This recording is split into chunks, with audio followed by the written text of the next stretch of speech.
तो सबसे पहले तो मेरी तरफ से आप सभी को वैशाख पूर्णिमा की मंगल शुभकामनाएं। भगवान श्री हरि विष्णु और माता लक्ष्मी की कृपा सदैव आप और आपके समस्त परिवार पर बनी रहे। वैशाख मास की कथा का आज अंतिम अध्याय है, अर्थात 30वां अध्याय है। पूरे महीने वैशाख मास की कथा सुनने के लिए आप सभी का दिल से बहुत बहुत आभार और उम्मीद करती हूँ कि इसी प्रकार से आप लोग ज्येष्ठ मास की कथा भी ज़रूर सुनेंगे। और अगर आप वैशाख मास की पूर्णिमा के विषय में जानना चाहते हैं या फिर वैशाख मास के उद्यापन विधि के बारे में जानना चाहते हैं तो चैनल पर वीडियो अपलोड हो चुकी है। इस कथा को सुनने के बाद आप उस वीडियो को भी ज़रूर देख लीजिए। और अब भगवान श्री हरि विष्णु का ध्यान करके आज की पावन कथा का प्रारंभ करते हैं। मार्कंडे जी कहते हैं कि हे राजन, जहाँ बृहति और नर्मदा का संगम हुआ है वहाँ एक निषाद प्रतिदिन भगवान त्रिलोचन का पूजन करता था। एक दिन व्यतिपात और संक्रांति का योग आने पर उसने फूल लेकर शिव मंदिर में प्रवेश किया। वहां जाकर उसने देखा कि भगवान का तीसरा नेत्र ही नहीं है। उसके चित्त में बड़ा विस्मय हुआ और वो सोचने लगा कि इस पापात्मा ने भगवान के नेत्र का अपहरण किया है। ऐसा कहकर उसने अपने तीखे बाणों से अपना नेत्र उखाड़कर और उसे ही देवाधिदेव महादेव के ललाट में लगा दिया। लेकिन ऐसा करते समय उसके मन में तनिक भी भय, कंपन या फिर दीनता नहीं आने पाई। उसके हृदय का भाव भी नहीं बदला। इससे देवेश्वर महादेव जी उस निषाद के ऊपर बहुत प्रसन्न हुए और हंसकर बोले, वत्स, तू मनोवांछित वरदान मांग ले। भगवान शिव के प्रसाद से उसकी बुद्धि और प्रकार की अर्थात निर्मल हो गई और वह उन्हें साष्टांग प्रणाम करके बोला, हे देवेश्वर, ये सभी निषाद अपने मृग, पक्षी, पशु और अपने पुत्र और स्त्री आदि परिवार के साथ आपके प्रसाद से आपके ही लोक में जाएं तथा अन्य जितने भी पाप योनि हो उनकी भी ऐसी ही गति हो। महादेव जी बोले कि मेरे प्रसाद से तुम सब कामनाओं को प्राप्त करोगे। ऐसा कहकर भगवान शिव वहीं अंतर्ध्यान हो गए। तदनंतर सेवकों सहित वह निषाद इस तीर्थ के प्रभाव से शिव जी के धाम में चला गया। हे राजन, यह तुमको शिवनेत्र कुंड का महात्म बताया गया है। सैकड़ों पाप योनि मनुष्य नर्मदा और शिव के संयोग रूप उस तीर्थ में परम सिद्धि को प्राप्त हो गए हैं। जो वहाँ स्वतंत्र या परतंत्र होकर प्राण का त्याग करता है वह सहस्त्रों वर्षों तक उमा महेश्वर के धाम में निवास करता है। यहाँ तक कि इस प्रसंग को सुनने और कहने से भी मनुष्य भवबंधन से मुक्त हो जाता है। नर्मदा के उत्तर तट पर एक परम उत्तम तीर्थ है जो सब सिद्धियों को देने वाला है। उसे जनक तीर्थ कहते हैं। स्वारोचिष मनवंतर आने पर त्रेता युग में राजा जनक अपने उपरोहित ब्रह्मवेत्ताओं में श्रेष्ठ ब्रह्मर्षि याज्ञवल्क्य को साथ लेकर अनेकों मुनिवृंदों से सेवित कश्यप जी के पवित्र आश्रम पर गए। उनके साथ यज्ञ कराने वाले ऋत्विज तथा यज्ञ का सामान भी था। तदनंतर वहां यज्ञों में उत्तम लक्ष्मेध यज्ञ आरंभ हुआ। इंद्र आदि श्रेष्ठ देवताओं ने स्वयं आकर यज्ञ भाग ग्रहण किया। तत्पश्चात यज्ञ पूरा हुआ। राजा नर्मदा में यज्ञांत स्नान करके पुत्र और पत्नी के साथ सुशोभित हुए। फिर शिव और विष्णु का पूजन करके उनके वरदान के प्रभाव से वे दिव्य विमान पर आरूढ़ होकर दिव्य लोक में जाते हुए देखे गए। मार्ग में उन्हें देखकर धर्मराज उठकर खड़े हो गए और अर्घ्य पाद्य आदि लेकर पैदल ही उनके विमान के आगे आए। फिर निकट आने पर उन्होंने हाथ जोड़कर कहा कि हे महाराज, आपने तपस्या, ध्यान योग, दान और देव पूजन आदि के द्वारा शिव और नर्मदा जी के प्रसाद से संपूर्ण दिव्य लोकों पर विजय पाई है। यह सुनकर राजा जनक ने यशस्वी धर्मराज से कहा कि हे प्रभु, सर्वत्र अपनी प्रभा फैलाने वाले भगवान सूर्य जिस प्रकार जीवों के आराध्य देव हैं वैसे ही आपकी भी मूर्ति है। ब्रह्मा, विष्णु और शिव ये जीवों के समस्त कर्मों के साक्षी हैं। इस प्रकार जनक और धर्मराज में धर्माधर्म विचारपूर्वक संवाद चल रहा था। इतने में ही देवराज इंद्र, देवर्षि नारद, पर्वत तथा अन्य श्रेष्ठ मुनि राजा जनक का आगमन सुनकर धर्मराज के नगर में आए। धर्मराज ने उन सबका यथा योग्य पृथक पृथक पूजन किया और वे सब लोग यथा योग्य आसन पर बैठे। तदनंतर नारद जी ने पूछा कि हे धर्मराज, पृथ्वी पर कौन से देश, पर्वत, पवित्र नदियां, आश्रम और तीर्थ ऐसे हैं जहां किए हुए मनुष्यों के दान, होम, जप, तप आदि कभी क्षीण नहीं होते? यह सब यथार्थ रूप से बताइए। तब धर्मराज बोले कि हे मुने, नर्मदा के तट पर लक्ष्मेध नामक तीर्थ है और वहीं लक्ष्मेधेश्वर नामक एक शिवलिंग भी है जो परम पवित्र है। भगवान शिव से बढ़कर कोई देवता नहीं है। नर्मदा से बड़ी कोई नदी नहीं है। सत्य से बढ़कर दूसरा कोई धर्म नहीं है और सब प्राणियों पर दया करना यह सबके लिए परम धर्म है। जो मनुष्य शिवजी के चिंतन में तत्पर होकर नर्मदा नदी के तट पर निवास करता है, उस पर यमराज का शासन नहीं चलता और वह कभी यमलोक का दर्शन भी नहीं करता। ब्रह्मा, विष्णु और शिव ही उसके स्वामी होते हैं। धर्मराज के कहे हुए इस धर्माख्यान को सुनकर नारद आदि महर्षि बड़े प्रसन्न हुए। मार्कंडेय जी कहते हैं कि हे युधिष्ठिर, सप्त सारस्वत नाम से प्रसिद्ध एक गंधर्व था जो भगवान शिव के सुयस का गान किया करता था। वह गाने बजाने की विद्या में बड़ा निपुण था, परंतु कुछ काल के बाद उसे मदिरा पीने की लत पड़ गई और वह उसी में अचेत रहा करता था। काम पीड़ित एवं काम मोहित होकर उसने भगवान शंकर की उपासना त्याग दी और वह भक्ष्य भोजन के सेवन में ही आसक्त रहने लगा। इस प्रकार कुछ काल व्यतीत होने पर गंधर्व उमापति महादेव जी का दर्शन करने के लिए कैलाश पर्वत पर गया। उसे शिव भक्ति से विमुख हुआ देखकर नंदी ने शाप दिया कि अरे, तू अपने पाप के प्रभाव से चांडाल योनि में जन्म ले। तब गंधर्व ने कहा कि हे महाभाग, मुझे मिले हुए इस शाप का अंत कब होगा, इसका निश्चय भी आपको कर देना चाहिए।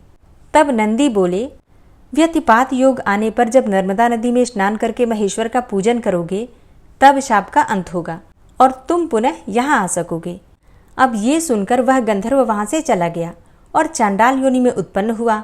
उस योनि में भी उसे अपने पूर्व जन्म का स्मरण बना रहा और वह तीर्थ यात्रा के प्रसंग से पर्वत, वन और काननों सहित संपूर्ण पृथ्वी पर विचरण करने लगा।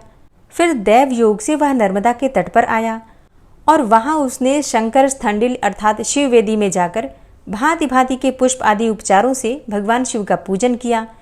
गंधर्व की भक्ति जानकर भगवान शिव उसके सामने प्रत्यक्ष प्रकट हुए। उसी स्थंडिल अर्थात वेदी से जल में परम पावन शिवलिंग के रूप में उनका प्रादुर्भाव हुआ। महादेव जी बोले कि हे महाभाग, तुम्हारे मन में जो इच्छा हो उसके अनुसार वरदान मांगो। गंधर्व ने कहा कि हे महेश्वर, आपके प्रसाद से भूमंडल में यह स्थान मेरे नाम पर अर्थात सप्त सारस्वत तीर्थ के रूप में विख्यात हो और यह शिवलिंग भी सारस्वत लिंग ही कहलाए। जो पापी, चांडाल एवं नराधम पशु पक्षियों की योनि में पड़े हों, वे भी इस तीर्थ के प्रभाव से पाप मुक्त होकर स्वर्ग लोक में चले जाएं। एवमस्तु कहकर भगवान महेश्वर अंतर्ध्यान हो गए तथा वह गंधर्व भी शाप मुक्त होकर शिवलोक को प्राप्त हुआ। जो मनुष्य सप्त सारस्वत तीर्थ में स्नान करके भगवान ऋषभध्वज की पूजा करता है, वह अपनी 21 पीढ़ियों का उद्धार करके स्वर्ग लोक में प्रतिष्ठित होता है। जो वहां स्नान करते हैं वे स्वर्ग में जाते हैं और जिनकी वहां मृत्यु हो जाती है वे पुनर्जन्म से मुक्त हो जाते हैं। शांडिल्या और नर्मदा का संगम सब पापों को हरने वाला और श्रेष्ठ तीर्थ है और वहीं शांडिल्येश्वर लिंग भी है। उस तीर्थ में स्नान करके महादेव जी की पूजा करने से मनुष्य फिर कभी कर्म भूमि में जन्म नहीं लेता। वहां तिल और जल की अंजलि देने तथा भविष्य का पिंडदान करने से पितर 14 इंद्रों के समय तक तृप्त रहते हैं। उस तीर्थ में शांडिल्य, कौंडिन्य, भांडव्य, कौशिक, कश्यप और भृगु ये तथा अन्य भी बहुत से महर्षिगण जप और ध्यान में तत्पर रहते हैं। वहां 60,000 मुनियों ने उग्र तपस्या का अनुष्ठान किया है। शांडिल्या और नर्मदा के संगम में शांडिल्य जी का आश्रम बहुत मनोहर है। लोक में वह शांडिल्यपुर के नाम से प्रसिद्ध है। अनेक ब्रह्मर्षि वहां निवास करते हैं। नर्मदा के दक्षिण तट पर द्वादशादित्य तीर्थ, देवदारु तीर्थ और देववन तीर्थ हैं। द्वादशादित्य तीर्थ सब पापों का नाश करने वाला है। वहीं ज्ञान स्वरूप सिद्धमय लिंग महादेव जी स्थित हैं। उसी तीर्थ में कनका को मोक्ष देने वाला कल्याणमय कनकेश्वर लिंग है। वहीं ज्वरेश्वर लिंग है और वहां ज्वर का अभाव है। उसके पास ही पंच ब्रह्मेश्वर लिंग है जो सब पापों से मुक्त करने वाला है। पंच ब्रह्मेश्वर, पुष्पेश्वर तथा स्थंडिलेश्वर ये 3 लिंग वहां प्रधान हैं। नित्य नैमित्तिक कार्य में चंद्र ग्रहण और सूर्य ग्रहण के समय श्रद्धापूर्वक संगम में स्नान करके तीनों लिंगों का पूजन करने से पितर स्वर्गलोक में जाते हैं। नर्मदा के दक्षिण भाग्य में गोप्य लिंग है। उसके पूजन से ब्रह्म हत्या आदि पाप 7 रातों में ही नष्ट हो जाते हैं। हे राजन, पितर, पितामह तथा मातामह आदि सभी आपस में यह गाथा गाते रहते हैं कि क्या हमारे कुल में कोई भी एक ऐसा परम धार्मिक पुत्र उत्पन्न होगा जो हमें नर्मदा के जल से पूजित तिल युक्त हविष्य का पिंड देगा, जिससे कि लाखों वर्षों तक तृप्त रहकर हम परम गति को प्राप्त होंगे। नर्मदा और कुब्जा के संगम में स्नान करने के लिए सोमवती अमावस्या प्रसिद्ध पर्व है। एरंडी और चंडवेगा का जहाँ नर्मदा नदी में संगम हुआ है, वहां स्नान करने के लिए सोमवती अमावस्या, व्यतिपात, संक्रांति, वैधृति योग विषुव योग, दक्षिणायन और उत्तरायण के प्रारंभिक दिन ये पर्व उत्तम माने गए हैं। अमावस्या को स्नान करने से 20 गुना पुण्य प्राप्त होता है। व्यतिपात योग में 100 गुना, संक्रांति काल तथा वैधृति योग में 50 गुना और सोमवती अमावस्या एवं चंद्र ग्रहण के समय कुरुक्षेत्र से 100 गुना पुण्य होता है। यह साक्षात महादेव जी का कथन है। वहाँ बिल्वाम्रक नाम से प्रसिद्ध एक सिद्धलिंग है जो ब्रह्म हत्या का नाश करने वाला है। उसके दर्शन और स्पर्श से मनुष्य शिवलोक में प्रतिष्ठित होता है। जो सोमवती अमावस्या के दिन वहाँ प्राण त्याग करता है वह महादेव जी के कल्याणमय धाम में निवास करता है। हे राजन, अयोध्या के चक्रवर्ती नरेश श्रीमान रंतिदेव इंद्र के तुल्य महापराक्रमी राजा थे। वे समस्त धर्मात्माओं में श्रेष्ठ माने जाते थे। उनके राज्य में मनुष्यों को शोक, मात्सर्य, रोग और दारिद्र्य का दुख नहीं होता था। सब प्रजा दीर्घायु तथा धन धान्य से संपन्न थी। गौएं स्वयं ही इच्छा के अनुसार दूध देती थी और पृथ्वी सदा हरी भरी खेतों से शोभित रहती थी। इस प्रकार पृथ्वी का पालन करते हुए राजा रंतिदेव ने अपने पुरोहित मुनिवर वशिष्ठ जी से पूछा कि हे महामुने, किस तीर्थ में निर्विघ्नता पूर्वक यज्ञ की सिद्धि होती है? मुनिवर वशिष्ठ ने कहा कि हे राजन, पुराण में सब तीर्थों से बढ़कर उत्तम तीर्थ उसी को बताया गया है जहाँ नर्मदा नदी बहती है। तब राजा ने सेवक, मंत्री और पुरोहित को आज्ञा देते हुए कहा कि यज्ञ का सामान शीघ्र ही तैयार किया जाए। तत्पश्चात दूतों को भिन्न भिन्न देशों में शीघ्र जाने की आज्ञा देते हुए कहा कि समस्त राष्ट्र में यह घोषणा करा दी जाए कि सब राजा मेरे यज्ञ में पधारें। रंतिदेव की आज्ञा से सभी सामंत नरेश उस यज्ञ में सम्मिलित होने के लिए आए और महाराज रंतिदेव भी अपनी रानी और यज्ञ सामग्रियों के साथ दिव्य रथ पर आरूढ़ होकर नर्मदा के तट पर गए। वहां यज्ञ मंडप, यज्ञ कुंड और यज्ञ के यूप आदि सभी सुवर्ण में बनाए गए थे। नाना प्रकार के भक्ष्य भोज्य पदार्थ और पकवान तैयार किए गए थे। महाराज ने अपनी धर्मपत्नी के साथ यज्ञ की दीक्षा ली। तदनंतर नर्मदा के सुंदर तट पर उनका यज्ञ प्रारंभ हुआ। उसमें धूम रहित अग्निदेव प्रत्यक्ष प्रकट होकर प्रज्वलित हो रहे थे। ब्रह्मा और इंद्र आदि देवता, लोकपाल, मरुदगण, विश्वदेव, साध्य, वसु, चंद्रमा, सूर्य, नदियां, समुद्र, पर्वत, सब तीर्थ, मातृगण, सिद्ध, गंधर्व, यक्ष, नाग, राक्षस, उमा सहित भगवान शिव तथा देवेश्वर विष्णु, इन सब के लिए राजा ने पृथक पृथक यज्ञ भाग दिए। मार्कंडे जी कहते हैं कि शालिग्राम क्षेत्र में हरिकेश नाम से विख्यात एक श्रेष्ठ ब्राह्मण रहते थे। वे शिल और उच्च वृत्ति से जीवन का निर्वाह करते थे। अच्छा, उच्च वृत्ति मतलब पहले के समय में जब बाजार में या फिर खलिहान का जो अन्न होता था, जैसे कि खलिहान में अन्न होता था और जब वो अन्न उठा लिया जाता था तो उसके बाद जो वहाँ पर बिखरे हुए एक एक दाने होते थे उनको चुनना उंच कहलाता है। और खेत कट जाने पर वहाँ पर गिरी हुई धान या फिर गेहूं की मंजरी अर्थात बाल बीनना, इसको शिल कहा गया है। तो वे धर्मात्मा ब्राह्मण इसी प्रकार से अपना जीवन निर्वाह करते थे। बड़े ही धर्मात्मा और सत्यपरायण थे। उनकी धर्मपत्नी ब्राह्मणी भी उत्तम व्रत का पालन करने वाली, यशस्विनी, पतिव्रता, परम सौभाग्यवती और पति सेवा में संलग्न रहने वाली थी। वह स्त्री समय पर रजस्वला हुई और ब्राह्मण ने ऋतुकाल में उसके साथ सहवास किया। ब्राह्मणी के गर्भ से 100 पुत्र उत्पन्न हुए। वे सभी कपिलापुर में रहते थे। ब्राह्मण देवता सिलोंक्ष वृत्ति के प्रयोग से एक प्रस्थ अन्न प्रतिदिन उपार्जन करते थे। इससे उनके बच्चे भूख से दुर्बल होकर बड़े करुण स्वर में रोते रहते थे। बालकों को भूखा देखकर माता शोक और पीड़ा से व्याकुल रहती थी। एक दिन वह अत्यंत दुख से कातर होकर पति से बोली कि आर्यपुत्र, बूढ़े माता पिता, साध्वी पत्नी और छोटी अवस्था वाले बालक, इन सब का प्रयत्नपूर्वक भरण पोषण करना चाहिए। यही सनातन धर्म है। यूँ तो सभी पोष्य वर्ग का भरण पोषण आवश्यक है, परंतु पुत्रों के पालन पोषण पर तो विशेष ध्यान देना चाहिए। मार्कंडे जी आगे कहते हैं कि हे युधिष्ठिर, ब्राह्मणी का यह वचन सुनकर हरिकेश जी शोक से विवल हो उठे और इस प्रकार बोले कि हे देवी, मैं गांव गांव में भीख मांगकर सबके लिए पृथक पृथक बांटकर उत्तम अन्न देता ही हूँ, दूसरी कोई वृत्ति करता नहीं। फिर अधिक अन्न मैं कहाँ से लाऊं? ब्राह्मणी बोली, यदि बालक और वृद्ध भूख से पीड़ित हों तो बाल हत्या के समान पाप लगता है। अतः दान ग्रहण करके भी अपने बालकों का पालन पोषण करना चाहिए। कहते हैं कि कुरुक्षेत्र में अयोध्या नरेश महाराज अम्बरीश का कोई महान यज्ञ हो रहा है। वहां दान लेने के लिए बहुत से शालिग्राम निवासी ब्राह्मण गए थे और वहां से गौवे, सुवर्ण और धन पाकर वे सब लोग लौटे हैं। जहाँ सब शालिग्राम निवासी ब्राह्मण गए थे वहाँ आप भी जाइए। तब पुत्रों के भरण पोषण की इच्छा से हरिकेश जी भी ब्राह्मणी और बालकों को साथ लेकर राजा अम्बरीश के महायज्ञ में गए और जहाँ ऋत्विक लोग बैठे थे वहाँ उन्होंने यज्ञ मंडप में प्रवेश किया। महाराज अम्बरीश ने उन श्रेष्ठ ब्राह्मण को देखकर मस्तक झुकाया और अर्घ्यपाद्य के द्वारा उन सबका पूजन किया। तत्पश्चात उन्होंने पूछा कि हे विप्रवर, आप पत्नी और पुत्रों के साथ यहाँ किस लिए आए हैं? आपने आतिथ्य के समय यहाँ पदार्पण किया है, अतः जो उचित एवं आवश्यक वस्तु हो उसे मांगिए। ब्राह्मण ने कहा कि हे राजन, आप मेरे एक एक पुत्र को 100-100 वर्षों की जीविका के लिए पर्याप्त धन दीजिए। साथ ही यज्ञ और होम के लिए उत्तम धेनु तथा सुवर्ण के भार से विभूषित 10,000 गौवें प्रदान कीजिए। इसके अतिरिक्त 1 करोड़ स्वर्ण मुद्राएं तथा उत्तम उत्तम वस्त्र और आभूषण अर्पण कीजिए। ब्राह्मण की यह बात सुनकर महाराज अम्बरीश ने बड़ी श्रद्धा के साथ वह सब कुछ उन्हें समर्पित कर दिया और अपनी सवारियों से उन्हें शालिग्राम स्थान तक पहुंचा भी दिया।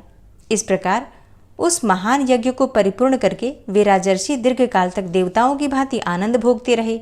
इधर हरिकेश ब्राह्मण अपनी पत्नी और पुत्रों के साथ अनेक प्रकार के भोग भोग कर कालांतर में मृत्यु को प्राप्त हुए। मरने के पश्चात उन्हें निर्जल मरु प्रदेश में ब्रह्म राक्षस होना पड़ा, क्योंकि राजा का प्रतिग्रह दोष युक्त होता है। उसे लेने से फिर मानव जन्म दुर्लभ हो जाता है।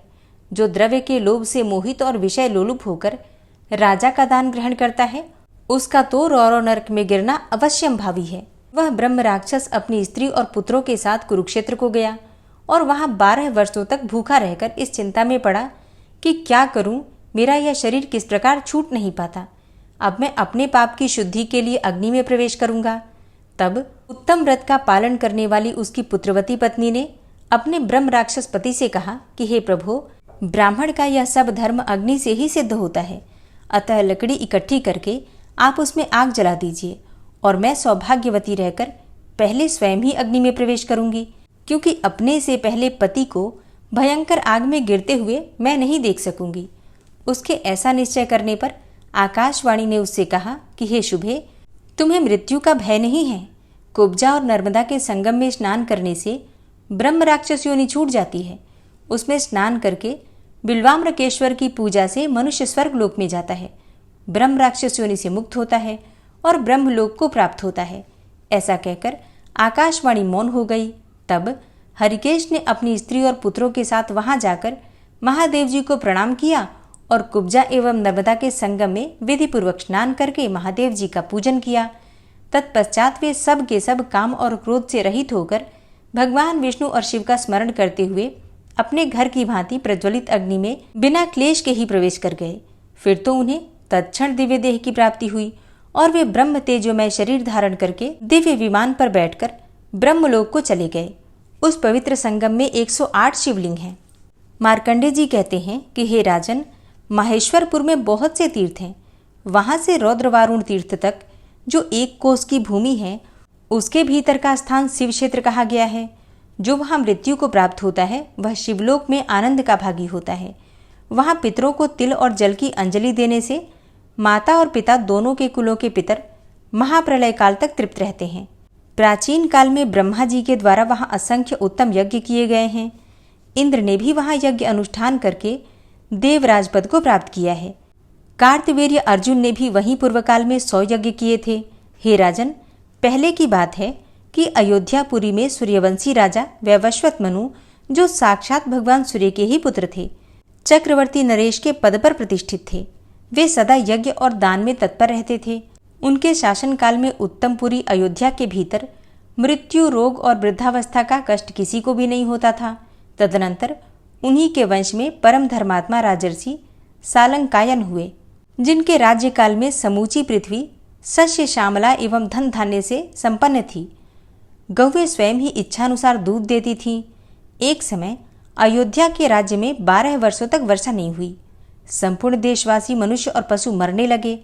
घास फूस, तृणलता, बेलें तथा 4 प्रकार के जीव समुदाय भी नष्ट प्राय हो गए। उस समय देवता, असुर तथा मनुष्यों में बड़ा भारी हाहाकार मचा। हे युधिष्ठिर, अपने देश पर आई हुई इस आपत्ति को देखकर राजर्षि सालंकायन को बड़ी चिंता हुई। उन्होंने सोचा कि जन्म से लेकर अब तक मेरे द्वारा कोई पाप नहीं हुआ है। मैं सदा संसार सागर से पार उतारने वाले भगवान श्री हरि का पूजन करता हूँ। ब्राह्मण और ऋषि मुनियों को भी मैंने इच्छा अनुसार तृप्त किया है, तो भी मेरे राष्ट्र में यह आपत्ति क्यों आई? इस प्रकार विचार करते हुए राजा ने बृहस्पति के समान बुद्धिमान ब्रह्मवादी वशिष्ठ मुनि को भक्ति भाव से साष्टांग प्रणाम करके पूछा कि हे ब्राह्मण, यह 12 वर्षों की अनावृष्टि क्यों हुई है?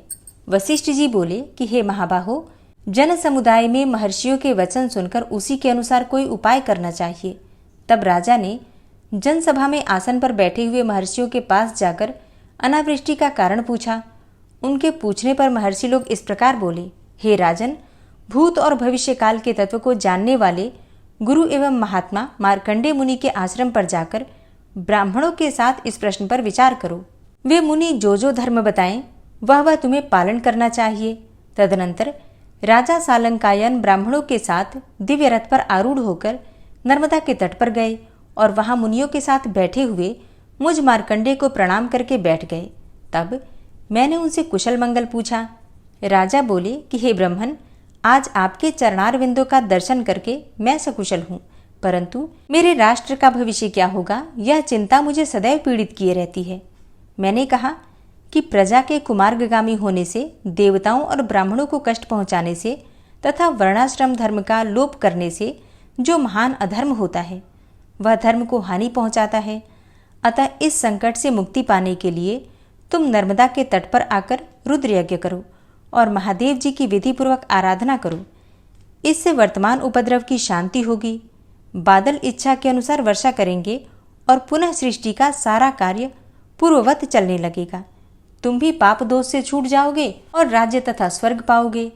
मुनि का यह वचन सुनकर राजा ने मुनियों सहित मुझे नमस्कार किया और कहा कि हे महामुने, आपने कृपापूर्वक जो कुछ भी बताया है उसे मैं अपने ऊपर आपका बहुत बड़ा अनुग्रह मानता हूँ। यह कहकर राजा ने अयोध्यापुरी को संदेश भेजकर अपनी रानियों और राजकुमारों को यज्ञ सामग्री के साथ वहीं बुलवाया। उनके बुलाने पर महाराज की 1008 रानियां, राजकुमार तथा घर का कामकाज करने वाले अन्य सभी लोग भी यज्ञ सामग्री सहित वहां उपस्थित हुए। तब राजा सालंकायन मुझे प्रणाम करके इस प्रकार बोले कि हे मुने, आज्ञा दीजिए, कहाँ यज्ञ आरंभ किया जाए। मैंने कहा, वैदुर्य पर्वत के पश्चिम भाग में यज्ञ यूप और यज्ञ मंडप निर्माण कराओ तथा यज्ञ की अन्य सब सामग्रियों का भी वहीं संग्रह कराओ। तब राजा ने यज्ञ के लिए वशिष्ठ, वामदेव आदि बहुत से ऋषियों का वर्ण किया। यज्ञ मंडप में सोने के बड़े बड़े खंभे लगाए गए जिनसे वहां बड़ी शोभा हो रही थी।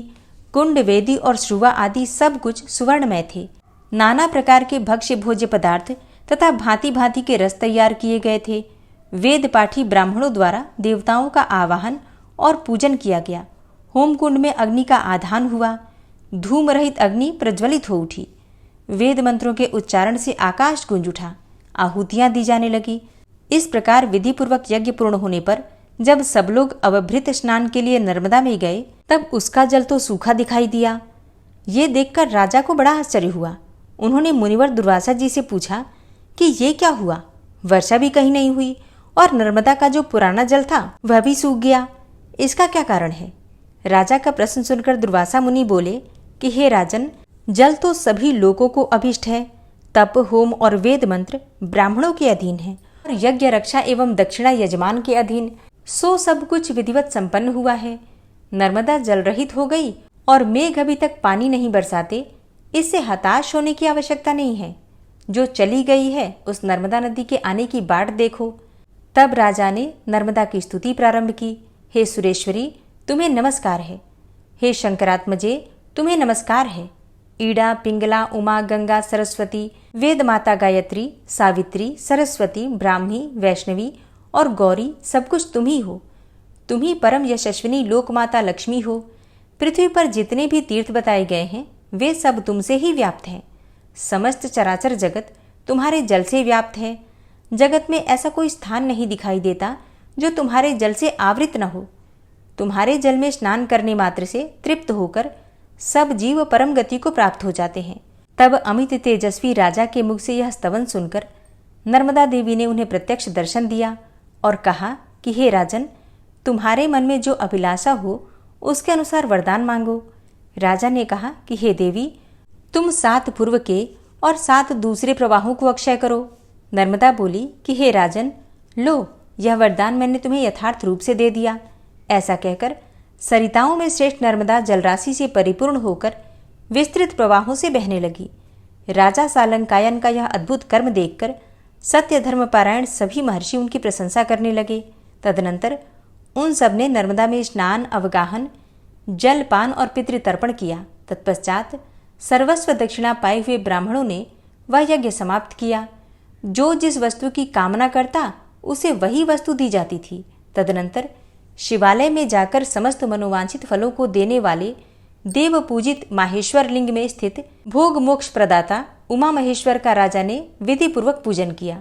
पूजा में प्रत्येक उपचार ओम महेश्वराय देवाय शंभवाय नमो नमः इस मंत्र से चढ़ाया गया। पूजा समाप्त होने पर राजा वहीं हाथ जोड़कर खड़े हो गए।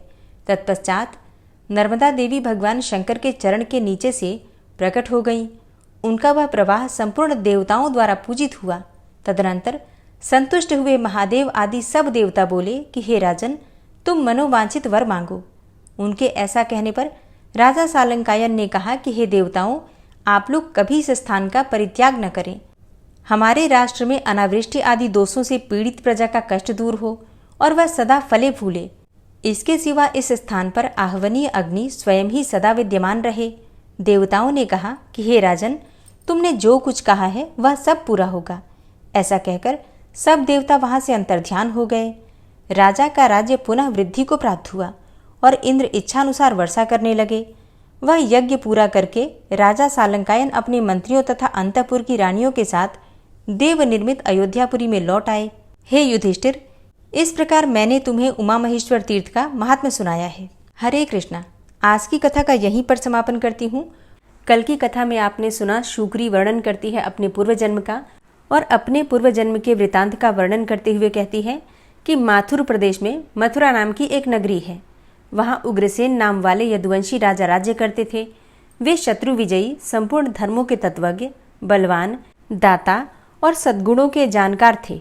मेधावी राजा उग्रसेन धर्मपूर्वक राज्य का संचालन और प्रजा का पालन करते थे। उन्हीं दिनों परम पवित्र विदर्भ देश में सत्यकेतु नाम से प्रसिद्ध एक प्रतापी राजा थे। उनकी एक पुत्री थी जिसका नाम था पद्मावती। वह सत्य धर्म में तत्पर तथा स्त्री समुचित गुणों से युक्त होने के कारण दूसरी लक्ष्मी के समान थी। मथुरा के राजा उग्रसेन ने उस मनोहर नेत्रों वाली पद्मावती से विवाह किया और उसके स्नेह और प्रेम से मथुरा नरेश मुग्ध हो गए। पद्मावती को वे प्राणों के समान प्रेम करने लगे। उसे साथ लिए बिना भोजन तक नहीं करते थे। उसके साथ क्रीड़ा विलास में ही राजा का समय बीतने लगा। पद्मावती के बिना उन्हें एक क्षण भी चैन नहीं पड़ता था। इस प्रकार उस दंपत्ति में परस्पर बड़ा प्रेम था। कुछ काल के पश्चात विदर्भ नरेश सत्यकेतु ने अपनी पुत्री पद्मावती को स्मरण किया। उसकी माता उसे न देखने के कारण बहुत दुखी थी। उन्होंने मथुरा नरेश उग्रसेन के पास अपने दूत भेजे। दूतों ने वहां जाकर आदरपूर्वक राजा से कहा, महाराज, विदर्भ नरेश सत्यकेतु ने अपनी कुशल कहलाई है और आपका कुशल समाचार वे पूछ रहे हैं।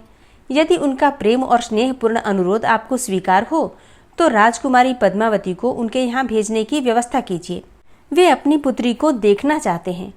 नरश्रेष्ठ उग्रसेन ने जब दूतों के मुंह से ये बात सुनी तो प्रीति, स्नेह और उदारता के कारण अपनी प्रिय पत्नी पद्मावती को विदर्भ राज के यहाँ भेज दिया। पति के भेजने पर पद्मावती बड़े हर्ष के साथ अपने मायके गई। वहां पहुंचकर उसने पिता के चरणों में प्रणाम किया। उसके आने से महाराज सत्यकेतु को बड़ी प्रसन्नता हुई।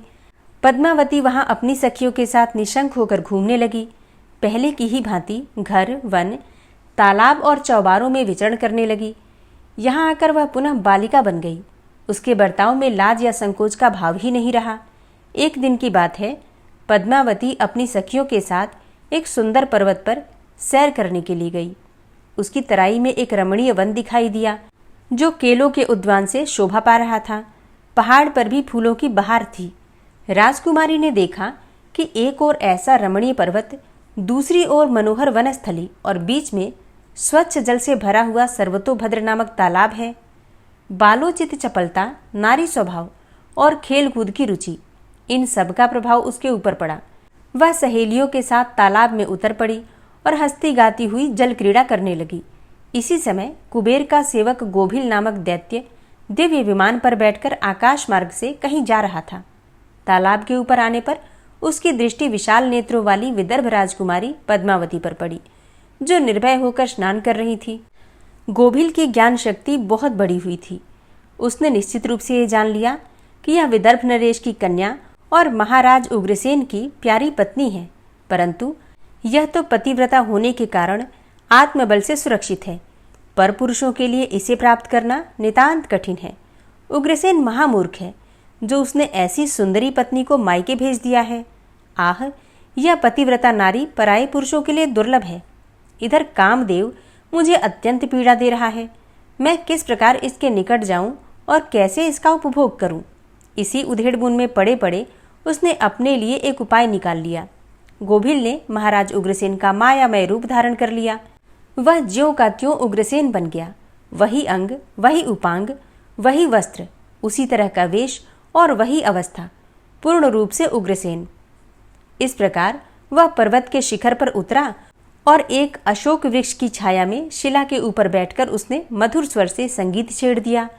वह गीत संपूर्ण विश्व को मोहित करने वाला था। ताल, लय और उत्तम स्वर से युक्त उस मधुर गान को सखियों के मध्य में बैठी हुई सुंदरी पद्मावती ने भी सुना।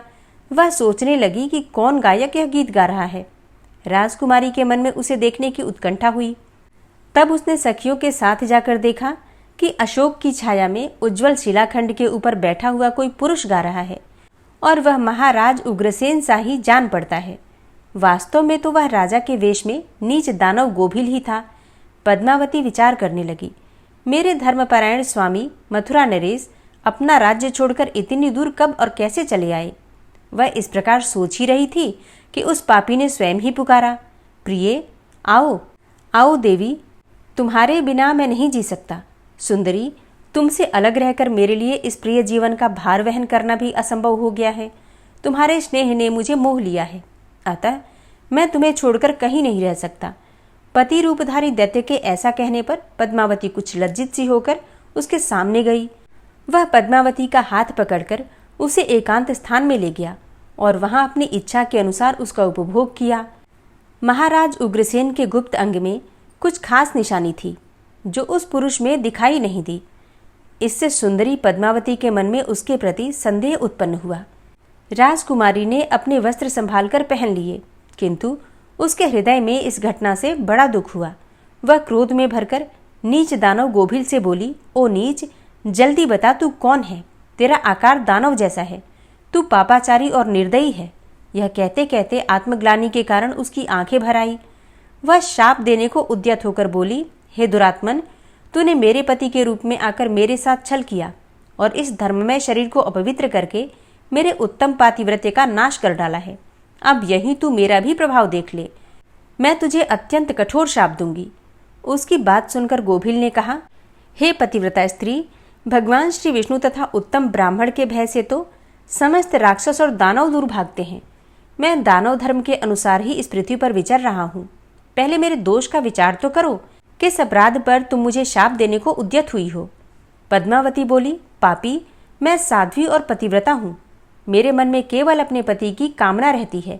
मैं सदा उन्हीं के लिए तपस्या किया करती हूँ। मैं अपने धर्म मार्ग पर स्थित थी, किंतु तूने माया रचकर मेरे धर्म के साथ ही मुझे भी नष्ट कर दिया। इसलिए रे दुष्ट, तुझे भी मैं भस्म कर डालूंगी। गोभिल बोला, राजकुमारी, यदि उचित समझो तो सुनो।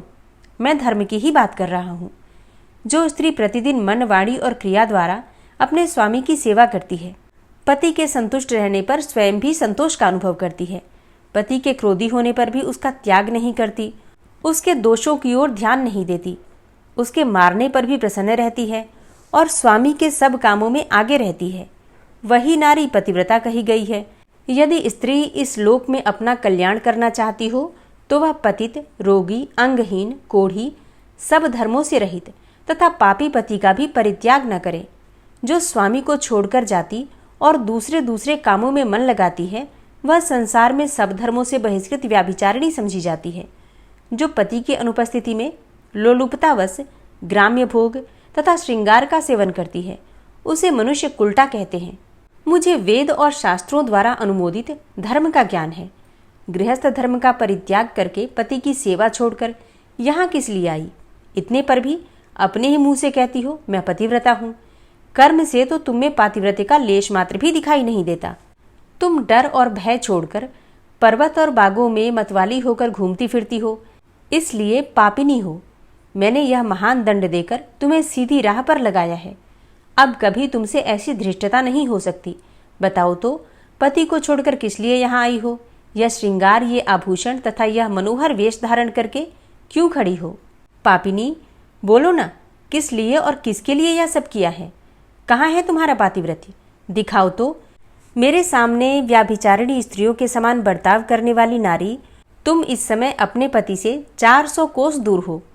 कहीं है तुम में पति को देवता मानने का भाव?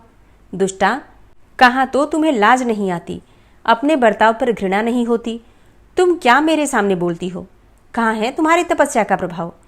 कहाँ है तुम्हारे तेज और बल? आज ही मुझे अपना बल, वीर्य और पराक्रम दिखाओ। पद्मावती बोली, ओ नीच असुर, सुन, पिता ने स्नेहवश मुझे पति के घर से बुलाया है। इसमें कहाँ पाप है? मैं काम, लोभ, मोह तथा डाह के वश पति को छोड़कर नहीं आई। मैं यहाँ भी अपने पति का चिंतन करती हुई ही रहती हूँ। तुमने भी छल के वश मेरे पति का रूप धारण करके ही मुझे धोखा दिया है। गोभिल ने कहा, पद्मावती, मेरी युक्ति युक्त बात सुनो। अंधे मनुष्य को कुछ दिखाई नहीं देता। तुम धर्मरूपी नेत्र से हीन हो, फिर कैसे मुझे यहाँ पहचान पाती? जिस समय तुम्हारे मन में पिता के घर आने का भाव उदय हुआ, उसी समय तुम पति की भावना छोड़कर उनके ध्यान से मुक्त हो गई थी। पति का निरंतर चिंतन ही सतियों के ज्ञान का तत्व है। जब वही नष्ट हो गया, जब तुम्हारे हृदय की आंख ही फूट गई, तब ज्ञान नेत्र से हीन होने पर तुम मुझे कैसे पहचानती? ब्राह्मणी कहती है कि हे प्राणनाथ, गोभिल की बात सुनकर राजकुमारी पद्मावती धरती पर बैठ गई। उसके हृदय में बड़ा दुख हो रहा था।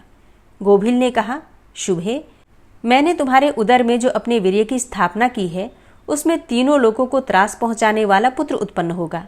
यूं कहकर वह दानव चला गया। गोभिल बड़ा दुराचारी और पापात्मा था।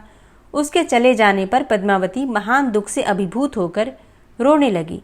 रोने का शब्द सुनकर सखियां उसके पास दौड़ी आईं और पूछने लगी कि राजकुमारी रोती क्यों हो? मथुरा नरेश महाराज उग्रसेन कहाँ चले गए? तब पद्मावती ने अत्यंत दुख से रोते रोते अपने चले जाने की सारी बात बता दी। सहेलियां उसे अपने पिता के घर ले गईं। उस समय वह शोक से कातर होकर थर थर कांप रही थी। सखियों ने पद्मावती की माता के सामने सारी घटना कह दी। सुनते ही महारानी अपने पति के महल में गईं और उनसे कन्या का सारा वृतांत उन्होंने कह सुनाया। अब ये सुनकर महाराज सत्यकेतु को बड़ा दुख हुआ। उन्होंने सवारी और वस्त्र आदि देकर कुछ लोगों के साथ पुत्री को मथुरा में उसके पति के घर भेज दिया। इधर धर्मात्मा राजा उग्रसेन पद्मावती को आया देखकर बहुत प्रसन्न हुए। वे रानी से बार बार कहने लगे, हे सुंदरी, मैं तुम्हारे बिना जीवन धारण नहीं कर सकता। हे प्रिय, तुम अपने गुण, शील, भक्ति, सत्य और पातिव्रत्य आदि सद्गुणों से मुझे अत्यंत प्रिय लगती हो। अपनी प्यारी भार्या पद्मावती से जो कहकर नृपश्रेष्ठ महाराज उग्रसेन उसके साथ विहार करने लगे। सब लोगों को भय पहुंचाने वाला उसका भयंकर गर्भ दिन दिन बढ़ने लगा, किंतु उस गर्भ का कारण केवल पद्मावती ही जानती थी। अपने उदर में बढ़ते हुए उस गर्भ के विषय में पद्मावती को दिन रात चिंता बनी रहती थी। 10 वर्ष तक वह गर्भ बढ़ता ही गया। तत्पश्चात उसका जन्म हुआ। वही महान, तेजस्वी और महाबली कंस था, जिसके भय से तीनों लोकों के निवासी थर्रा उठे थे तथा जो भगवान श्री कृष्ण के हाथ से मारा जाकर मोक्ष को प्राप्त हुआ। हे स्वामीन, ऐसी घटना भविष्य में संघटित होने वाली है, वह मैंने सुन रखा है। मैंने आपसे जो कुछ कहा है वह समस्त पुराणों का निश्चित मत है। इस प्रकार पिता के घर में रहने वाली कन्या बिगड़ जाती है। अतः कन्या को घर में रखने का मोह नहीं करना चाहिए। यह सुदेवा बड़ी दुष्टा और महापापिनी है, अतः इसका परित्याग करके आप निश्चिंत हो जाइए। शुक्री कहती है कि माता की यह बात, यह उत्तम सलाह सुनकर मेरे पिता द्विजश्रेष्ठ वसुदत्त ने मुझे त्याग देने का ही निश्चय किया। उन्होंने मुझे बुलाकर कहा, दुष्टे, कुल में कलंक लगाने वाली दुराचारिणी तेरे ही अन्याय से परम बुद्धिमान शिवशर्मा चले गए। जहाँ तेरे स्वामी रहते हैं वहाँ तू भी चली जा, अथवा तू जो स्थान तुझे अच्छा लगे वहीं जा। जैसा जी में आए वैसा कर। हे महारानी जी, यूँ कहकर मेरे माता पिता और कुटुंब के लोगों ने मुझे त्याग दिया। मैं तो अपनी लाज हया खो ही चुकी थी। शीघ्र ही वहाँ से चल दी, किंतु कहीं भी मुझे ठहरने के लिए स्थान और सुख नहीं मिलता था। लोग मुझे देखते ही यह कुलटा आई कहकर दुत्कारने लगते थे। कुल और मान से वंचित होकर घूमती फिरती मैं प्रांत से बाहर निकल गई और गुर्जर देश अर्थात गुजरात प्रांत के सौराष्ट्र अर्थात प्रभास नामक पुण्य तीर्थ में जा पहुंची। वहां भगवान शिव अर्थात सोमनाथ का मंदिर है। मंदिर के पास ही वन स्थल नाम से विख्यात एक नगर था, जिसकी उस समय बड़ी उन्नति थी। मैं भूख से अत्यंत पीड़ित थी, इसलिए खपरा लेकर भीख मांगने चली, परंतु सब लोग मुझसे घृणा करते थे। यह पापिनी आई, भगाओ इसे, यो कहकर कोई भी मुझे भिक्षा नहीं देता था। इस प्रकार दुखमय जीवन व्यतीत करती मैं बड़े भारी रोग से पीड़ित हो गई। उस नगर में घूमते घूमते मैंने एक बड़ा सुंदर घर देखा, जहाँ वैदिक पाठशाला थी। वह घर अनेकों ब्राह्मणों से भरा हुआ था और वहाँ सब ओर वेद मंत्रों की ध्वनि हो रही थी। लक्ष्मी से युक्त और आनंद से परिपूर्ण उस रमणीय गृह में मैंने प्रवेश किया। वह सब ओर से मंगलमय प्रतीत होता था और मेरे पति शिव शर्मा का ही वह घर था। मैं दुख से पीड़ित होकर बोली, भिक्षा दीजिए। द्विज श्रेष्ठ शिव शर्मा ने भिक्षा का शब्द सुना। उनकी एक भार्या थी जो साक्षात लक्ष्मी के समान रूपवती थी। उसका मुख बड़ा ही सुंदर था। वह मंगला नाम से प्रसिद्ध थी। परम बुद्धिमान धर्मात्मा शिव शर्मा ने मंद मंद मुस्कुराती हुई अपनी पत्नी मंगला से कहा, प्रिय, वह देखो, एक दुबली पतली स्त्री आई है जो भिक्षा के लिए द्वार पर खड़ी है। उसे घर में बुलाकर भोजन दो। मुझे आई जानकर मंगला का हृदय अत्यंत करुणा से भर आया। उसने मुझ दीन दुर्बल भिक्षु को मिष्टान्न भोजन करवाया। मैं अपने पति को पहचान गई थी। उन्हें देखकर लज्जा से मेरा मस्तक झुक गया। परम सुंदरी मंगला ने मेरे इस भाव को लक्ष्य किया और स्वामी से पूछा, हे प्राणनाथ, यह कौन है जो आपको देखकर लजा रही है? मुझ पर कृपा करके इसका यथार्थ परिचय दीजिए। शिव शर्मा ने कहा, हे प्रिय, यह विप्रवर वसुदत्त की कन्या है।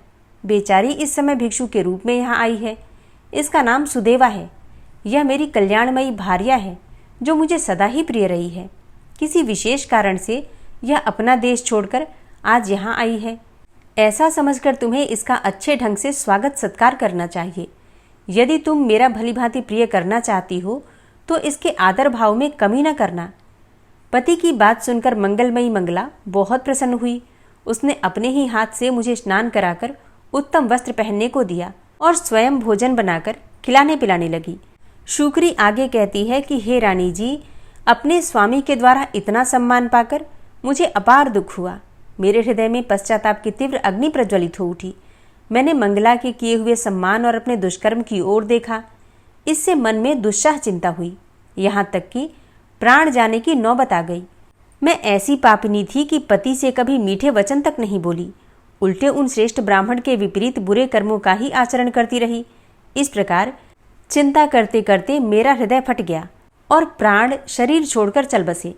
तदनंतर यमराज के दूत आए और मुझे सांकल के दृढ़ बंधन में बांधकर यमपुरी को ले चले। मार्ग में जब मैं अत्यंत दुखी होकर रोती, तब वे मुझे मुद्गरों से पीटते और दुर्गम मार्ग से जाकर कष्ट पहुंचाते थे। बीच बीच में मुझे फटकारे भी सुनाते थे। उन्होंने मुझे यमराज के सामने ले जाकर खड़ा कर दिया। महात्मा यमराज ने बड़ी क्रोधपूर्ण दृष्टि से मेरी ओर देखा और मुझे अंगारों की ढेरों में फिकवा दिया। उसके बाद मैं कई नरकों में डाली गई। मैंने अपने स्वामी के साथ धोखा किया था, इसलिए एक लोहे का पुरुष बनाकर उसे आग से तपाया गया और वह मेरी छाती पर सुला दिया गया। नरक की प्रचंड आग में तपाई जाने पर मैं नाना प्रकार की पीड़ाओं से अत्यंत कष्ट पाने लगी। असीपत्र वन में पड़कर मेरा सारा शरीर छिन्न भिन्न हो गया। फिर मैं पीप, रक्त और विष्ठा में डाली गई। कीड़ों से भरे हुए कुंड में रहना पड़ा। आरी से मुझे चीरा गया। शक्ति नामक अस्त्र का भली भांति मुझ पर प्रहार किया गया। दूसरे दूसरे नरकों में भी मैं गिराई गई। अनेकों योनियों में जन्म लेकर मुझे असह्य दुख भोगना पड़ा। पहले सियार की योनि में पड़ी, फिर कुत्ते की योनि में जन्म लिया। तत्पश्चात क्रमशः सांप, मुर्गे, बिल्ली और चूहे की योनि में जाना पड़ा। इस प्रकार धर्मराज ने पीड़ा देने वाली प्रायः सभी पाप योनियों में मुझे डाला। उन्होंने ही मुझे इस भूतल पर शूकरी बनाया है। हे महाभागे, तुम्हारे हाथ में अनेकों तीर्थों का वास है।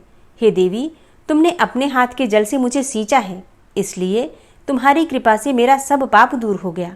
तुम्हारे तेज और पुण्य से मुझे अपने पूर्व जन्म की बातों का ज्ञान हुआ है। हे रानी जी, इस समय संसार में केवल तुम ही सबसे बड़ी पतिव्रता हो। इसमें तनिक भी संदेह नहीं कि तुमने अपने स्वामी की बहुत बड़ी सेवा की है। हे सुंदरी, यदि मेरा प्रिय करना चाहती हो तो अपने एक दिन की पति सेवा का पुण्य मुझे अर्पण कर दो। इस समय तुम ही मेरी माता, पिता और सनातन गुरु हो। मैं पापिनी, दुराचारिणी, असत्यवादिनी और ज्ञानहीना हूँ। हे महाभागे, मेरा उद्धार करो। शुक्ला बोली, सखियों, शूकरी की यह बात सुनकर रानी सुदेवा ने राजा इक्ष्वाकु की ओर देखकर पूछा, हे महाराज, मैं क्या करूं? यह शूकरी क्या कहती है? इक्ष्वाकु ने कहा, हे शुभे, यह बेचारी पाप योनि में पड़कर दुख उठा रही है। तुम अपने पुण्यों से इसका उद्धार करो, इससे महान कल्याण होगा। महाराज की आज्ञा लेकर रानी सुदेवा ने शूकरी से कहा, हे देवी, मैंने अपना 1 वर्ष का पुण्य तुम्हें अर्पण किया। रानी सुदेवा के इतना कहते ही वह शूकरी तत्काल दिव्य देह धारण करके प्रकट हुई। उसके शरीर से तेज की ज्वाला निकल रही थी। सब प्रकार के आभूषण और भांति भांति के रत्न उसकी शोभा बढ़ा रहे थे। वह साध्वी दिव्य रूप से युक्त होकर दिव्य विमान पर बैठी और अंतरिक्ष लोक को चलने लगी। जाते समय उसने अपना मस्तक झुकाकर रानी को प्रणाम किया और कहा, हे महाभागे, तुम्हारी कृपा से आज मैं पाप मुक्त होकर परम पवित्र एवं मंगलमय वैकुंठ को जा रही हूँ। यूँ कहकर वह वैकुंठ को चलने लगी। शुक्ला कहने लगी कि इस प्रकार पहले मैंने पुराणों में नारी धर्म का वर्णन सुना है। ऐसी दशा में जब पतिदेव यहाँ उपस्थित नहीं है, मैं किस प्रकार भोगों का उपभोग करूं? मेरे लिए ऐसा विचार निश्चय ही पापपूर्ण होगा। शुक्ला के मुख से इस प्रकार उत्तम पातिव्रत्य धर्म का वर्णन सुनकर सखियों को बड़ा हर्ष हुआ। नारियों को सद्गति प्रदान करने वाले उस परम पवित्र धर्म का श्रवण करके समस्त ब्राह्मण और पुण्यवती स्त्रियां धर्मानुरागिणी महाभागा शुक्ला की प्रशंसा करने लगी। हरे कृष्णा। आज की कथा का यहीं पर समापन करती हूँ। उम्मीद करती हूँ ये कथा आपको पसंद आई होगी। ओम विश्वं विष्णुर्वषट्कारो भूतभव्य भवत्प्रभु भूतकृत भूतभृद्भावो भूतात्मा भूतवाहन भूतात्मा परमात्मा च मुक्तानां परमागति अव्ययः पुरुषः साक्षी क्षेत्रज्ञो अक्षर एव च योगो योगविदां नेता प्रधानपुरुषेश्वरः नारसिंहवपुः श्रीमान् केशवः पुरुषोत्तमः सर्वः शर्वः शिवस्थाणुर्भूतादिर्निधिर्व्ययः संभवो भावनो भर्ता प्रभवः प्रभुरीश्वरः स्वयंभू शंभुरादित्यः पुष्कराक्षो महास्वनः अनादिनिधनो धाता विधाता धातुरुत्तमः अप्रमेयो ऋषिकेश पद्मनाभो अमरप्रभु विश्वकर्मा मनुस्त्वष्टा स्थविष्ठः स्थविरो ध्रुवः अग्राह्यः शाश्वतः कृष्णो लोहिताक्षः प्रतर्दनः प्रभूतस्त्रिककुब्धाम पवित्रं मङ्गलं परम् ईशानः प्राणदः प्राणो ज्येष्ठः श्रेष्ठः प्रजापति हिरण्यगर्भो भूगर्भो माधवो मधुसूदनः ईश्वरो विक्रमी धन्वी मेधावी विक्रमः क्रमः अनुत्तमो दुराधर्षः कृतज्ञः कृतिरात्मवान् सुरेशः शरणं शर्म विश्वरेताः प्रजाभवः अह संवत्सरो व्यालः प्रत्ययः सर्वदर्शनः अजः सर्वेश्वरः सिद्धः सिद्धे सर्वादिर्च्युतः वृषाकपिर्मेयात्मा सर्वयोगविनिश्रितः वसुर्वसुमनः सत्यः समात्मा संमितः समः अमोघः पुण्डरीकाक्षो वृषकर्मा वृषाकृतिः रुद्रो बहुशिरा बभ्रुर्विश्वयोनिः शुचिश्रवः अमृतः शाश्वतस्थाणुर्वरारोहो महातपः सर्वगः सर्वविद्भानुर्विश्वक्सेनो जनार्दनः वेदो वेदविद्व्यङ्गो वेदाङ्गो वेदवित्कविः लोकाध्यक्षः सुराध्यक्षो धर्माध्यक्षः कृताकृतः चतुरात्मा चतुर्व्यूहश्चतुर्द्रष्टश्चतुर्भुजः भ्राजिष्णुर्भोजनं भोक्ता सहिष्णुर्जगदाति च अनघो विजयो जेता विश्वयोनिः पुनर्वसु उपेन्द्रो वामनः प्रांशुर्मोघः शुचिरुर्जितः अतीन्द्रः संग्रहः सर्गो धृतात्मा नियमो यमः वेद्यो वैद्यः सदा योगी वीरः माधवो मधु अतीन्द्रियो महामायो महोत्साहो महाबलः महाबुद्धिर्महावीर्यो महाशक्तिर्महाद्युतिः अनिर्देश्य वपुः श्रीमान् मेयात्मा महाधृतिर् महिश्वासो महीभर्ता श्रीनिवासः सतां गति अनिरुद्ध सुरानन्दो गोविन्दो गोविन्दाम्पति मरीचिर्दमनो हंस सुपर्णो भुजगोत्तम हिरण्यनाभ सुतपा पद्मनाभ प्रजापति अमृत्यु सर्वदिक्सिंह संधाता संधिमानस्थिर अजो दूर्मर्षणः शास्ता विश्रुतात्मा सुरारिः गुरुर्गुर्तमो धाम सत्य सत्यपराक्रम निमिषो अनिमिषो श्रग्वी वाचस्पतिरुदारधि अग्रणिर्ग्रामणी श्रीमान् न्यायो नेता समीरण सहस्रमूर्धा विश्वात्मा सहस्राक्ष सहस्रपात् आवर्तनो निवृत्तात्मा संवृतः संप्रमर्दन अहसंवर्तको वह निर्निलो धरणीधरः सुप्रसादः प्रसन्नात्मा विश्वदृग् विशुभुग् विभु सत्कर्ता सत्कृतः साधु जहनुर्नारायणो नरः असंख्येयो अप्रमेयात्मा विशिष्टशिष्टकृच्छुवि सिद्धार्थ सिद्धसंकल्प सिद्धिदः सिद्धिसाधनः वृषाहि वृषभो विष्णुर्विष्पर्वा वृषोदरः वर्धनो वर्धमानश्च विविक्तः श्रुतिसागरः सुभुजो दूर्धरो वाग्मी महेन्द्रो वसुदो वसु नैकरूपो बृहद्रूप शिपिविष्टः प्रकाशनः ओजस्तेजो द्युतिधरः प्रकाशात्मा प्रतापनः रिद्धस्पष्टाक्षरो मन्त्रश्चन्द्रांशुर्भास्करदुतिः अमृतांशुद्भवो भानु शशबिन्दुः सुरेश्वरः औषधं जगतः सेतु सत्यधर्मपराक्रमः भूतभव्य भवन्नाथ पवनः पावनो नलः कामः कामकृत्कान्तः कामः कामप्रदः प्रभु युगादिकृद्युगावर्तो नैकमायो महाशनः अदृश्यो अव्यक्तरूपश्च सहस्रजितनन्तजित् इष्टो अविशिष्ट शिष्टेष्ट शिखण्डी नहुसो वृष क्रोधः क्रोधकृत्कर्ता विश्वबाहुर्महीधरः अच्युतः प्रतितः प्राणः प्राणदो वासवानुजः अपां निधिर्धिष्ठानं प्रमत्तः प्रतिष्ठितः स्कन्दः स्कन्दधरो धूर्यो वरदो वायुवाहनः वासुदेवो बृहद्भानुरादिदेवः पुरन्दरः अशोकस्तारणस्तारः शूरः सौरिर्जनेश्वरः अनुकूलः शतावर्त पद्मी पद्मनिभीक्षणः पद्मनाभो अरविन्दाक्ष पद्मगर्भ शरीरभृत् महर्धिरिद्धो वृद्धात्मा महाक्षो गरुडाध्वजः अतुलः शरभो भीमो समयज्ञो हविर्हरि सर्वलक्षणलक्षण्यो लक्ष्मीवान् समितिञ्जयः वीक्षरो रोहितो मार्गो हेतुर्दामोदरः सः महीधरो महाभागो वेगवान् मिताशनः उद्भवः क्षोभणो देवः श्रीगर्भः परमेश्वरः करणं कारणं कर्ता विकर्ता गहनो गुहः व्यवसायो व्यवस्थान संस्थान स्थानदो ध्रुवः परर्थी परमस्पस्तुष्टः पुष्टः सुभेक्षणः रामो विरामो विरजो मार्गो नेयो नयोनयः वीरः शक्तिमतां श्रेष्ठो धर्मो धर्मविदुत्तमः वैकुण्ठः पुरुषः प्राणः प्राणदः प्रणवः पृथुः हिरण्यगर्भः शत्रुघ्नो व्याप्तो वायुरुधोक्षजः ऋतुः सुदर्शनः कालः परमेष्ठी परिग्रहः उग्रः संवत्सरो दक्षो विश्रामो विश्वदक्षिणः विस्तारस्थावरस्थाणु प्रमाणं बीजमव्ययम् अर्थो अनर्थो महाकोशो महाभोगो महाधनः अनिर्विण्णः स्थविष्टोभू धर्मयुपो महामख नक्षत्रनेमिर्नक्षत्री क्षमा चामः समीहनः यज्ञ इज्यो महेज्यश्च क्रतुः सत्रं सतां गतिः सर्वदर्शी विमुक्तात्मा सर्वज्ञो ज्ञानमुत्तमं सुव्रतः सुमुखः सुष्मा सुघोषः सुखदः सुहृतः मनोहरो जित्क्रोधो वीरबाहुर्विदारणः स्वापनः स्ववसो व्यापी नैकात्मा नैककर्मकृत् वत्सरो वत्सलो वत्सी रत्नगर्भो धनेश्वरः धर्मगुप्त धर्मकृद्धर्मी सदसक्षरमक्षरम् अविज्ञाता सहस्रांशुर्विधाता कृतलक्षणः गभस्तिनेमिः सत्त्वस्थः सिंहो भूतमहेश्वरः आदिदेवो महादेवो देवेशो देवभृद्गुरुः उत्तरो गोपतिर्गोप्ता ज्ञानगम्यः पुरातनः शरीरभूतभृद्भोक्ता कपीन्द्रो भूरि दक्षिणः सोमभो अमृतपः सोमः पुरुजित पुरुषोत्तमः विनियोजयः सत्यसन्धो दाशाः सात्वतां पतिः जीवो विनयिता साक्षी मुकुन्दो अमितविक्रमः अम्भो निदृणन्तात्मा महोदधीशयोऽन्तकः अजोमहारः स्वाभाव्यो जितामित्रः प्रमोदनः आनन्दो नन्दनो नन्दः सत्यधर्मा त्रिविक्रमः महर्षि कपिलाचार्यः कृतज्ञो मेदिनीपतिः त्रिपदस्त्रिदशाध्यक्षो महाशृङ्गः कृतान्तकृत् महावराहो गोविन्दः सुखेणः कनकाङ्गदी गुह्यो गभीरो गहनो गुप्तश्चक्रगदाधरः वेधा स्वाङ्गो अजितः कृष्णो दृढः सङ्कर्षणोच्युतः वरुणो वारुणो वृक्षः पुष्कराक्षो महामनाः भगवान् भगानन्दी वनमाली हलायुधः आदित्यो ज्योतिरादित्यः सहिष्णुर्गतिसत्तमः सुधन्वाखण्डपरशुर्दारुणो द्रविडप्रदः दिविस्त्रिक्सर्वदृग्व्यासो वाचस्पतिर्योनिजः त्रिसामासामगः साम निर्वाणं भेषजं भिषक्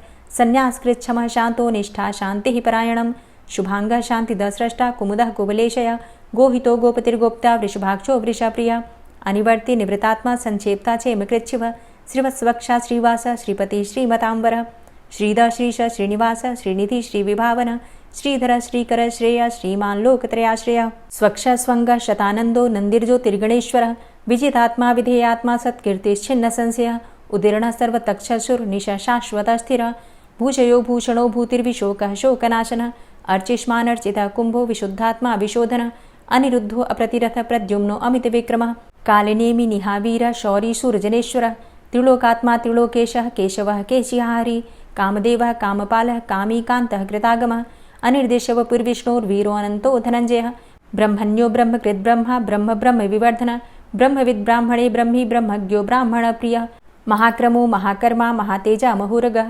महाक्रतुर्महायज्वा महायज्ञो महाहवि स्तव्यः स्तव प्रियः स्तोत्रं स्तुतिस्तोतारणप्रियः पूर्णः पुरैता पुण्यः पुण्यकीर्तिर्नामयः मनोजवस्तीर्थकरो वसुरेता वसुप्रदः वसुप्रदो वासुदेव वसुर्वसुमनाहवि सद्गतिः सत्कीर्तिः सत्ता सद्भूतिः सत्परायणः शूरसेनो यदुश्रेष्ठः सन्निवासः सुयामुनः भूतावासो वासुदेवः सर्वासु निलयो नलः दर्पः दर्पदो दृप्तो दूर्धरोऽथा पराजितः विश्वमूर्तिर्महामूर्तिर्दीप्तमूर्तिर्मूर्तिमान् अनेकमूर्तिरव्यक्तः शतमूर्तिः शताननः एको नैकः सवः किं यत्तत्पदमनुत्तमं लोकबन्धुर्लोकनाथो माधवो भक्तवत्सलः सुवर्णवर्णो हेमांगो वरांगश्चन्दनांगदी वीरः विषमः शून्यो घृताशीरचलश्चलः अमानीमानदो मान्यो लोकस्वामी त्रिलोकदृक् सुमेधा मेधजो धन्यः सत्यमेधा धराधरः तेजो वृषः द्वितिधरः सर्वशस्त्रभृताम्बरः प्रग्रहो निग्रहो व्यग्रो नैकशृङ्गो गदाग्रजः चतुर्मूर्तिश्चतुर्बाहुश्चतुर्व्यूहश्चतुर्गति चतुरात्मा चतुर्भावश्चतुर्वेदविदेकपात् समावर्तो अन्वृतात्मा दुर्जयो दुरतिक्रम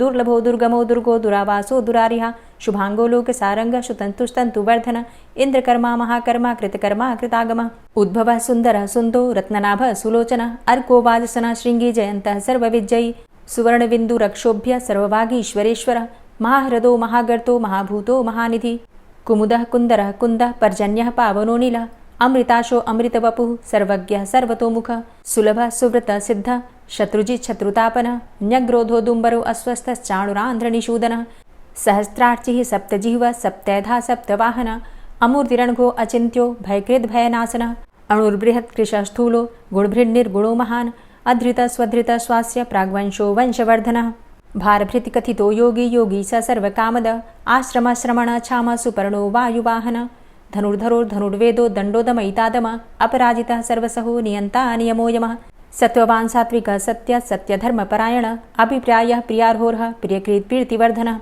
विहाय सगतिर्ज्योति सुरुचिर्हुद्भुग्विभु रविर्विलोचनः सूर्य सविता रविलोचनः अनन्तो हुद्भुग्भोक्ता सुखदो नैकजोग्रज अनिर्विण्ण सदामर्षि लोकाधिष्ठानमद्भुतः सनात सनातन्तमः कपिलः कपिरप्यय स्वस्तिदा स्वस्तिकृत् स्वस्ति स्वस्तिभुक् स्वस्ति दक्षिण रौद्रः कुण्डली चक्रे विक्रमयुर्जित शासन शब्दातिग शब्दशः शिशिरः शर्वरीकर अक्रूरः पेशलो दक्षो दक्षिणः क्षमिणाम्बर विद्वतमो वितभय पुण्यश्रवणकीर्तन उत्तारणो दुष्कृतिः पुण्यो दुःस्वप्ननाशन वीरः रक्षणः सन्तो जीवनः पर्यवस्थितः अनन्तरूपो अनन्तसृर्जितमन्युर्भयापः चतुरश्रो गभीरात्मा विदिशो व्यादिशो दिश अनादिर्भूर्भुवो लक्ष्मीः सुवीरो रुचिराङ्गद जननो जन्मादिर्भीमो भीमपराक्रम आधारनीलयोधाता पुष्पहासः प्रजागर ऊर्ध्वगः सत्पथाचारः प्राणदः प्रणमापण प्रमाणं प्राणनीलयः प्राणभृत् प्राणजीवनः तत्त्वं तत्त्वविदेकात्मा जन्म मृत्यु जरातिग भूर्भुवः स्वस्तरुस्तारः सविता प्रपितामह यज्ञो यज्ञपतिर्यज्वा यज्ञाङ्गो यज्ञवाहन यज्ञभृद्यज्ञकृद्यज्ञ यज्ञभुग्यज्ञसाधन यज्ञान्तिकृद्यज्ञ गुह्यमन्यमन्नादेव च आत्मयोनिः स्वयं जातो वैखानः सामगायन देवकी नन्दन स्रष्टा क्षितिसः पापनाशन शङ्खभृन्नन्दकी चक्री शारङ्गधन्वा गदाधरः रथाङ्गपाणिरक्षोभ्य सर्वप्रहरणायुध ओम नमः इति। और अब आप सुनेंगे श्री तुलसी चालीसा। श्री तुलसी महारानी करु विनय सिरनाय जो मम हो संकट विकट दीजे मात नशाय। नमो नमो तुलसी महारानी महिमा अमित न जाए बखानी दियो विष्णु तुमको सन्माना जग में छायो सुयस महाना। विष्णु प्रिया जय जयति भवानी तिहु लोक की हो सुख खानी। भगवत पूजा करे जो कोई बिना तुम्हारे सफल न होई। जिन घर तव नहीं होय निवासा उस घर कर ही विष्णु नहीं बासा। करे सदा जो तव नित सुमिरन तेहि के काज होय सब पूरन। कार्तिक मास महात्म तुम्हारा ताको जानत सब संसारा। तव पूजन जो करे कुंवारी पावे सुंदर वर सुकुमारी। करे जो पूजा नित प्रति नारी सुख संपत्ति से होय सुखारी। वृद्धा नारी करे जो पूजन मिले भक्ति होवे पुलकित मन। श्रद्धा से पूजे जो कोई भवनिधि से तर जावे सोई। कथा भागवत यज्ञ करावे तुम बिन नहीं सफलता पावे। छायो तब प्रताप जग भारी ध्यावत तुम्हीं सकल चित धारी। तुम्ही मात यंत्रन तंत्रन में सकल काज सिद्धि होवे क्षण में। औषधि रूप आप हो माता सब जग में तव यश विख्याता। देव ऋषि मुनि और तपधारी करत सदा तव जय जयकारी। वेद पुराणन तव यश गाया महिमा अगम पार नहीं पाया। नमो नमो जय जय सुख कारणी नमो नमो जय दुख निवारणी। नमो नमो सुख संपत्ति देनी नमो नमो अघ काटन चेनी। नमो नमो भक्तन दुख हरनी, नमो नमो दुष्टन मद छेनी। नमो नमो भव पार उतारणी, नमो नमो परलोक सुधारणी। नमो नमो निज भक्त उबारणी, नमो नमो जन काज सवारणी। नमो नमो जय कुमति नशावनी, नमो नमो सब सुख उपजावनी। जयति जयति जय तुलसी माई, ध्याऊं तुमको शीश नवाई। निज जन जानि मोहि अपनाओ, बिगड़े कारज आप बनाओ।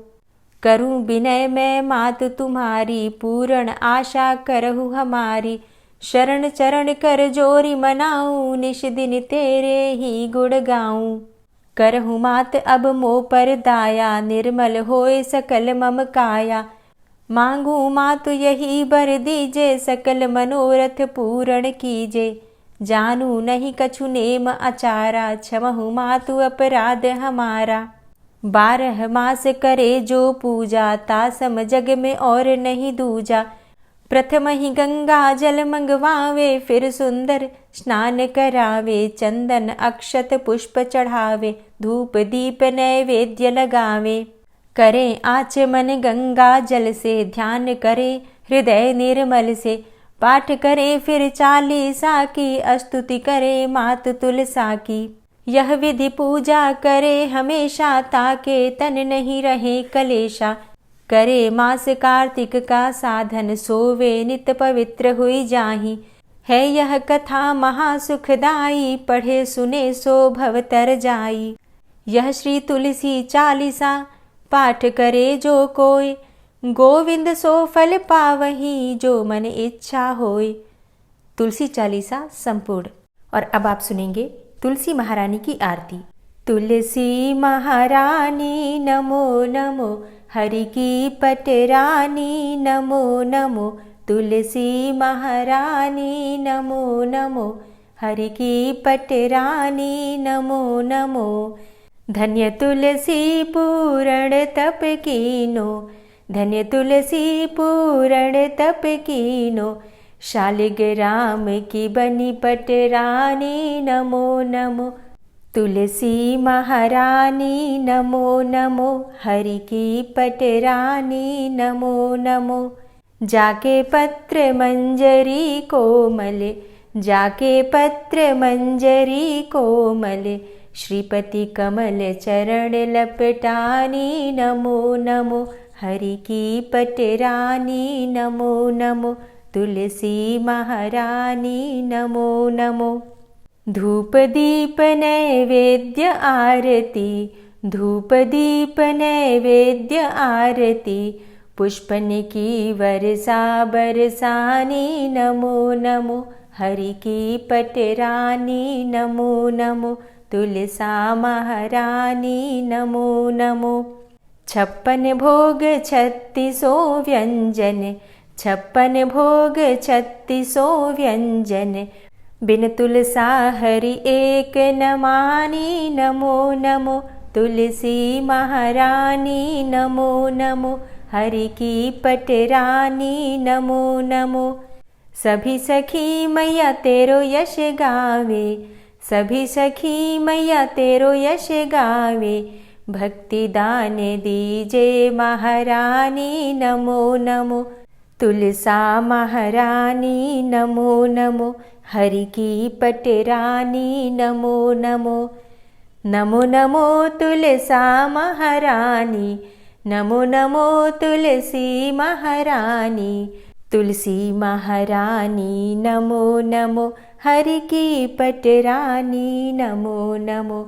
तुलसी महारानी नमो नमो, हरि की पटरानी नमो नमो। प्रेम से बोलिए तुलसी मैया की जय।